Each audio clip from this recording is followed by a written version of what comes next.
Muito bem, então seguindo aqui, capítulo 9 do Guia PMBOK, sexta edição, área de conhecimento de gerenciamento de recursos. Então vamos lá, já vimos do que se trata o 9.1, que é o planejar gerenciamento de recursos. Opa, aqui agora, estimar recursos das atividades, que era o processo que migrou lá do...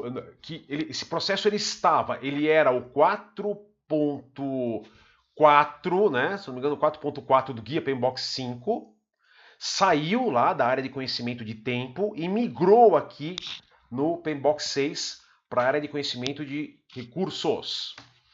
E aqui vamos ver do que se trata.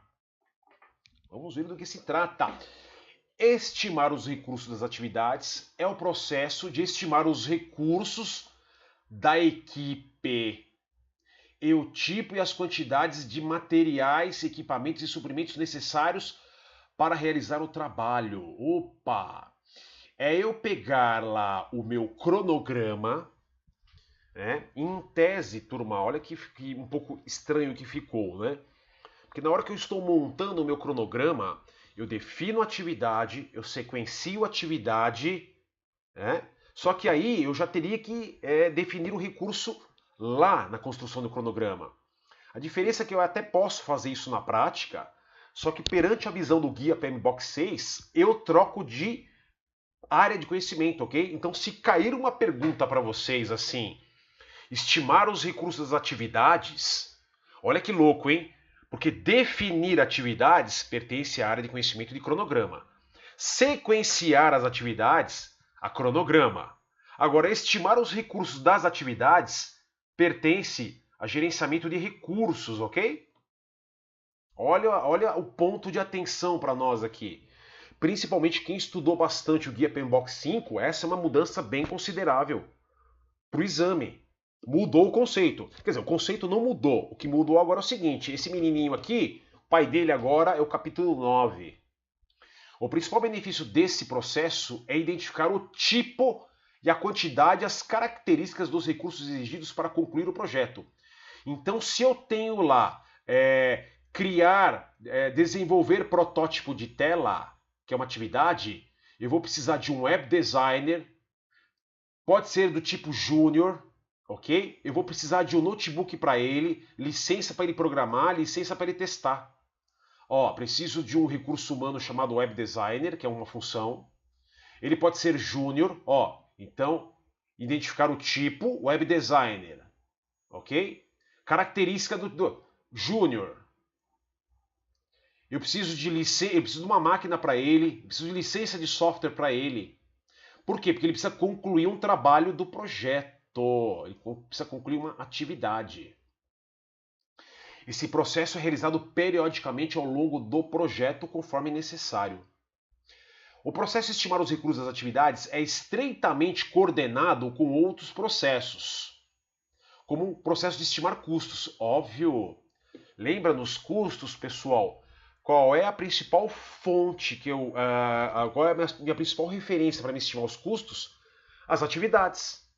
Lembra que eu olhei para as atividades, o que é a atividade, quem vai fazer e quais recursos. Ó, a atividade está aqui, ó. Eu olho para a atividade lá nos custos, quem é?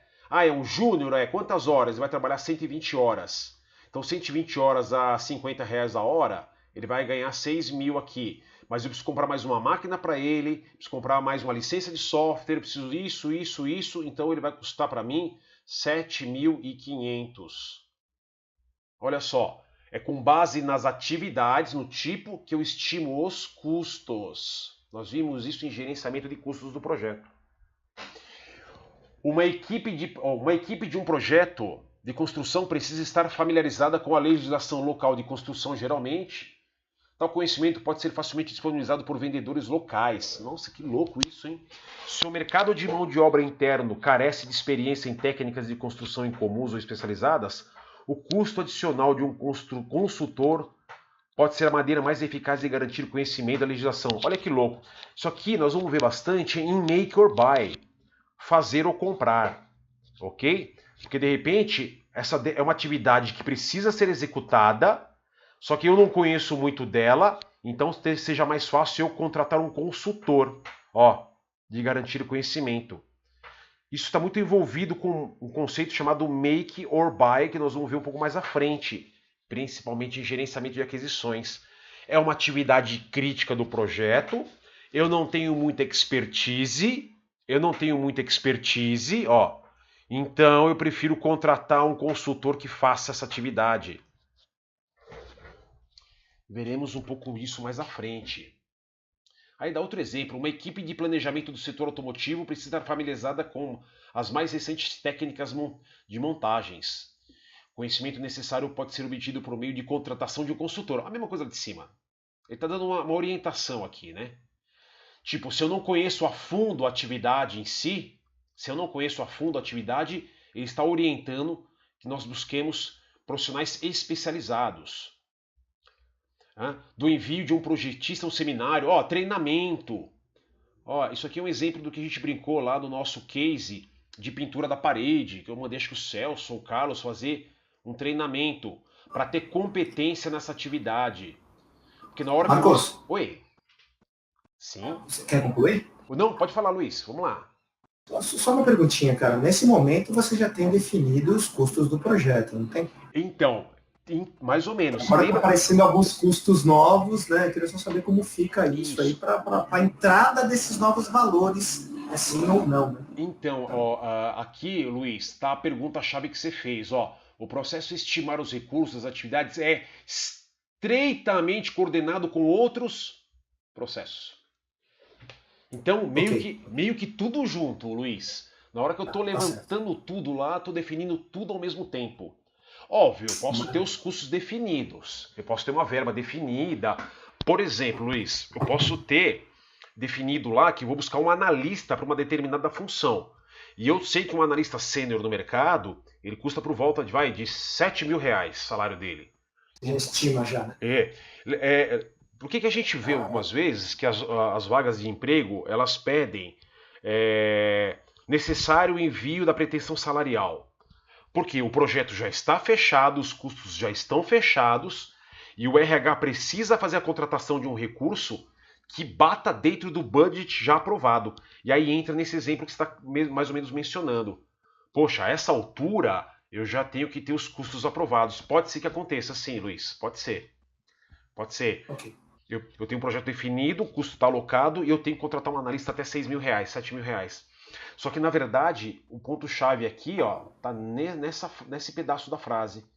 Ó, é estreitamente coordenado com outros processos. Ou seja, na hora que eu estou definindo as atividades, também estou estimando os custos. Ok? Também estou estimando os custos. É esse exemplo que ele está dando. E aí, ele está dando... Oi? Uma das meninas ia falar? Oi. Não, então, é o Celso. Pelo que eu entendi, então, ele pode, independente dele estar depois na apostila, ele pode estar sendo executado junto com os outros projetos, os outros processos de custo lá atrás, só que em termos do conceito, ele está no conceito mais adiante, é isso? Isso, Celso, exato. É que para nós fica meio confuso porque a gente está indo, entre aspas, passo a passo na apostila, passo a passo pelo PMBOK, né? Primeiro defino o escopo, depois defino o cronograma, depois defino o custo, e aí vai aparecer só agora definir atividades? Não, na verdade, tudo junto, é isso mesmo, Celso. Apesar de aparecer bem aqui na frente, e aí ele fala lá atrás, né? Tem um pedacinho que diz que constantemente no projeto eu estarei revendo os recursos do projeto, constantemente. Aí ele fala que em modelos mais ágeis, eu estou sempre definindo isso a cada, em outras palavras, a cada prévia de sprint, por exemplo. A cada prévia de sprint eu defino quais as entregas definidas na prévia do sprint eu defino quais são os recursos que eu preciso, e aí só depois dos recursos para as atividades definidas eu consigo estimar o custo. Então, realmente, vai acontecendo meio que tudo em paralelo, tudo junto. Exatamente. Exatamente, Celso. Boas perguntas aí de vocês. É bom esclarecer isso aí, né? Porque para nós, e é o que ele fala aqui, ó, estreitamente coordenado, ou seja, paralelo com outros processos. Olha que maluco. Tudo bem? Boas perguntas. Vamos lá. O que mais temos aqui? Ó, entra de novo. Tudo que a gente já sabe. Tudo. Volta tudo. Tudo. E olha aqui, ó, de novo. Ó, que nós já conhecemos bem.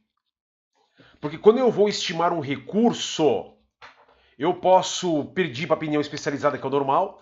Ó, uma coisa que é muito comum, nós vimos isso. Eu posso ter uma EAP e eu faço a bottom-up. Eu pego o pacote de trabalho lá de baixo e falo, olha, para entregar esse pacote de trabalho, eu preciso de um pedreiro, que é o recurso humano, preciso de 200 tijolos, dois sacos de cimento, 50 quilos de pedra. Ó, eu vou analisando as entregas, bottom-up, e vou estimando por pacote de trabalho, como nós fizemos para custos, por exemplo, e como nós fizemos para a estimativa de durações. Mesma coisa que análoga. Olha, para fazer esse muro aí, Marcos, você vai precisar de um pedreiro e 50 quilos, ó, mesma coisa, ó, análoga, porque a gente fez um muro igualzinho. Aqui, ó. Ó, Marcos, você vai precisar do seguinte, ó. Cara, você vai precisar de um profissional de testes. O profissional de testes ele custa R$80 a hora. Você vai precisar de pelo menos 100 horas para testar esse sistema. 100 vezes 80, R$8.000. Ok? Análise de alternativas. É melhor eu contratar um peão para escavar o buraco da piscina? Ou é melhor eu contratar uma máquina escavadeira? Vou usar o Project aqui nesse caso, ó. Eu sempre estimo os recursos no Project. E eu faço as minhas reuniões aí com as minhas opiniões especializadas para chegar. O que eu preciso aqui na ponta, pessoal, e aí é claro, tá bem óbvio o processo, a lista dos requisitos. A lista dos requisitos. Quer ver? Vamos avançar aqui um pouquinho. Olha lá, então entra todo mundo que eu conheço. Plano de gerenciamento de recursos, que saiu lá no anterior, e linha de base de escopo, claro, né? Eu preciso de atividades que vêm lá do cronograma, atributos que vêm do cronograma, premissas, ó, custos, o calendário dos recursos e registro dos riscos. Fatores ambientais nós já vimos. E aí lá, opinião especializada, bottom-up, ANO, paramétrica, análise de dados, ó, análise de alternativas, alugar ou comprar. Ó lá, eu compro uma máquina ou alugo ela? Não, projeto de uma semana, vou alugar, mais barato. Vou fazer testes manuais ou automatizados? Vou escavar o buraco na mão ou contrato uma máquina escavadeira? Tudo tá aqui, ó, como técnica para eu definir que recurso eu vou precisar, ó. E aí, turma, ó, vou anotando, ó, lista de recursos, ó, vou anotando tudo. Na maioria dos casos, já vou colocando isso no meu project, na minha coluna chamada recursos. Deixa eu ver se eu tenho. Aqui, ó, project, aqui, ó, só para tá aberto aqui. Ó, basicamente é essa coluna que eu estou trabalhando, ó. Desenhar protótipo de tela. Eu vou precisar de um web designer. Pode ser um web designer. Opa. Pode ser um web designer júnior. Aqui vou precisar de um programador de funcionalidades. Um programador. Se eu tiver o nome eu coloco. Senão eu coloco programador 1. Testar aqui. Programador 2. Ok? Ah, e detalhe, né? Eu posso colocar aqui recursos. Olha aqui, ó. Ó, nome do recurso. Eu posso, inclusive, colocar aqui, pessoal. Eu posso criar uma tabela. Eu posso criar. O web design vai precisar de notebook. Opa. Ele vai precisar de licença de software. Ele vai precisar de mesa. Ó, tá vendo? Ó, recursos para esta atividade aqui, ó. Estou alocando o recurso. No caso aqui, o recurso ele é do tipo... eu posso até colocar curso do tipo humano, tipo material. Ok? Ó, faço nessa aba recursos. Então, o que eu estou fazendo agora Olha aqui, ó, estou alocando recursos e quantidades, etc. e tal, para as atividades. Tudo bem? Que antigamente, de novo, né? Antigamente eu fazia isso direto pela área de conhecimento. Lá eu vinha lá, definia a atividade, eu sequencia data de início e fim, predecessora, que era o sequenciamento, durações, já colocava o nome do recurso. Posso ainda e devo fazer isso ainda nessa sequência. A diferença é que esse cara aqui, ó, quando eu decompus o pacote de trabalho cadastro do cliente em desenhar, eu fiz isso na área de conhecimento de cronograma. Quando eu faço sequenciamento, estou na área de conhecimento de cronograma. Né? Coloco as durações do cronograma, mas nesse momento agora eu estou na área de conhecimento de recursos. Que eu estou alocando recursos para esta atividade. Então, na prática, o que eu acabei de fazer aqui foi exatamente isso. Ok? Quer ver? Vamos lá. Ó, Sistema de Informações de Gerenciamento de Projeto, Project. Estou usando a ferramenta Project. E ó, na ponta, quem sai na ponta, o que eu acabei de fazer lá no Project. Identificação dos tipos e quantidades de recursos necessários para cada pacote de trabalho ou o que eu fiz agora lá no Project, atividade. Os requisitos podem incluir seus detalhes, disponibilidades e disponibilidade. Opa, até tá.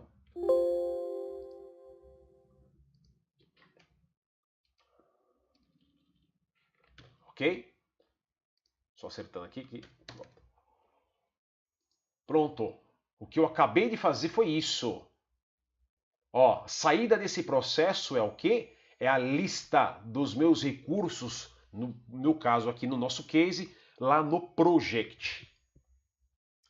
Base de estimativas são informações como o método usado para desenvolver as estimativas, premissas e restrições. Então, por exemplo, vamos supor, olha aqui lá, base de estimativas, deixa eu voltar lá. Eu posso vir aqui, vou em anotações e digo aqui, ó, atributos das atividades. Esses recursos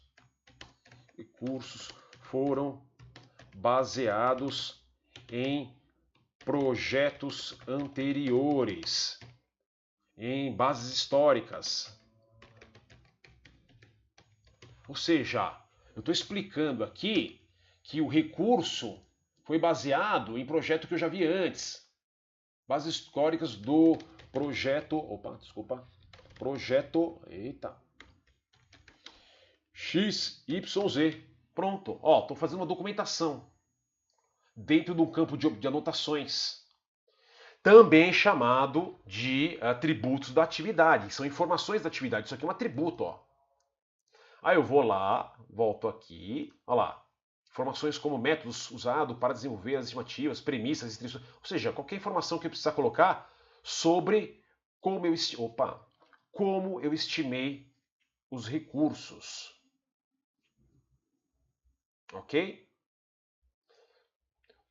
Olha uma outra coisa que sai aqui, ó. A estrutura analítica de recursos que já foi iniciada dentro do plano de gerenciar recursos. Eu já posso ter montado isso lá. Estrutura analítica de recursos, uma EAR. Aí o que? Já que eu vou ter todos os meus recursos alocados, eu vou lá e coloco lá os papéis, estrutura.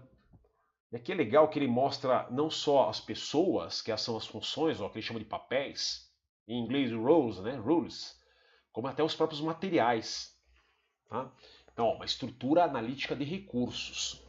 E é interessante que na versão 5 do PMBOK vinha só as pessoas. Agora o PMBOK 6 mostra que a estrutura analítica de recursos pode contemplar também os materiais. Pode contemplar também os materiais. Pessoal, entenderam? Ó, o desafio aqui está em entender, hein? Vocês viram que o objetivo meu aqui foi o quê? Sair com a lista dos recursos. E essa lista eu imputei elas aonde? Lá no Project. Mas eu poderia ter uma planilha Excel, ok? Eu poderia ter uma planilha Excel com o nome do recurso, as características, as descrições dele, a data de aquisição, data de liberação. Tudo bem? Poderia ser no próprio Excel. Mas eu já tenho isso no Project. O Project já me oferece essa coluna para fazer isso lá. Tá bom? Então a diferença aqui, então esse processo agora ele pertence à área de conhecimento de recursos. Pessoal, dúvidas, perguntas, curiosidades? Vamos lá, deixa eu olhar o chat aqui para ver se tem alguma coisinha. Dúvidas, perguntas e curiosidades? Por enquanto não, tranquilo, tranquilo, tranquilo. Mesmo, tudo ok? Então, joia! Então vamos avançar para o 9.3. Vamos finalizar então este processo.